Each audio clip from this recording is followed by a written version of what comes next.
Hello everyone. Today we will be solving our problem of the day and the name of the question is swap and maximize.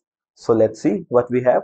So we have given an array ARR of positive elements. Consider the array as a circular array, meaning the element after the last element is the first element of the array. The task is to find the maximum sum of the absolute differences between consecutive elements with shuffling of array elements allowed.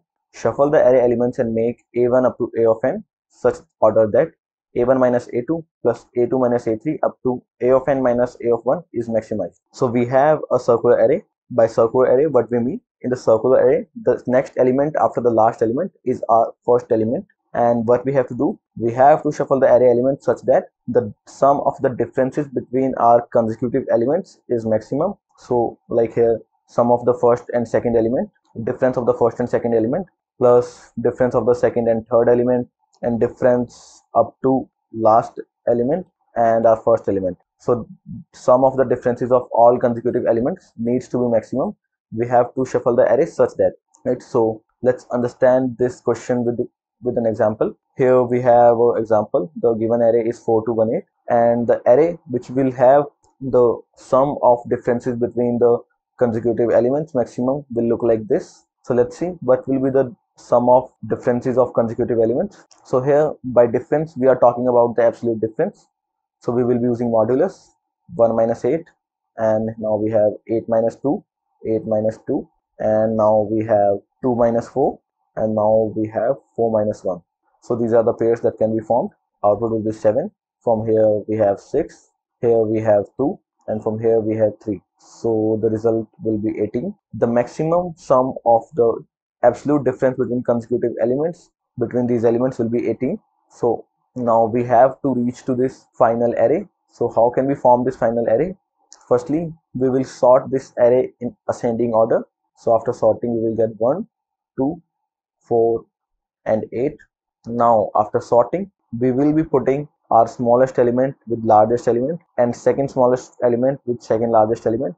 Now we have our smallest element and our largest element, and now second smallest and second largest. If the number of elements is greater, we will be doing the similar thing. If we have a third largest, we will be putting it with our third smallest, and similarly we will be doing. So let's see what we have here. Here we will be doing 8 minus 1, and here we will be doing 8 minus 2, and here we will be doing 4 minus 2, and here we will be doing 4 minus 1. So can you all see a pattern here?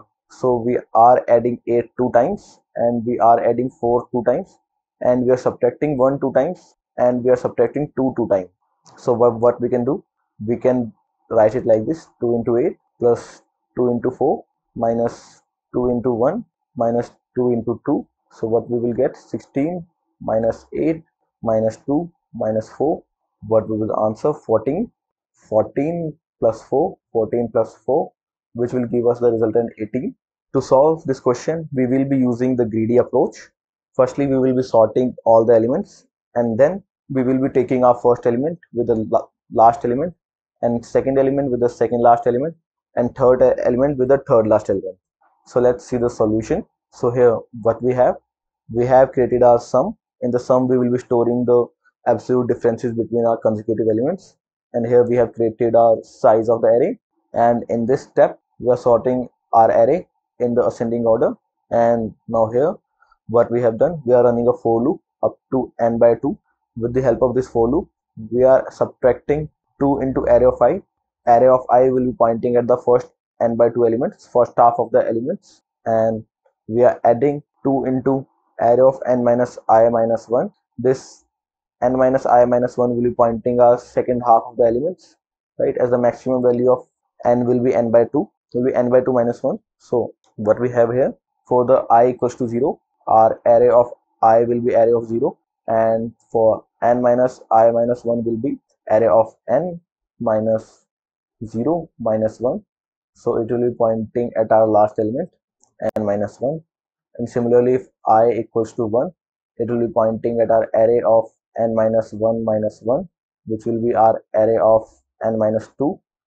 With the help of this, what we are doing, we are subtracting our first n by 2 elements, and we are adding our second n by 2 elements, second half of the elements, and we are doing this 2 into, because just as we discussed in the previous example, we are adding each we are adding the larger element two times, and we are subtracting the smaller element two times. So we have done the similar thing, and at the end our sum will be storing the final answer from the array, and our sum will be storing the largest difference, will be showing the largest sum of consecutive differences. If the array will be this, then what will happen? 2 plus sorry 8 and 4 will be at the last. So 16 plus 8 minus 2 minus 4. So it will give us a resultant of 14 plus 4, it will be 18. So our sum will be storing our final answer. So this was today's problem of the day. I hope you all understood it. Thank you for watching, everyone.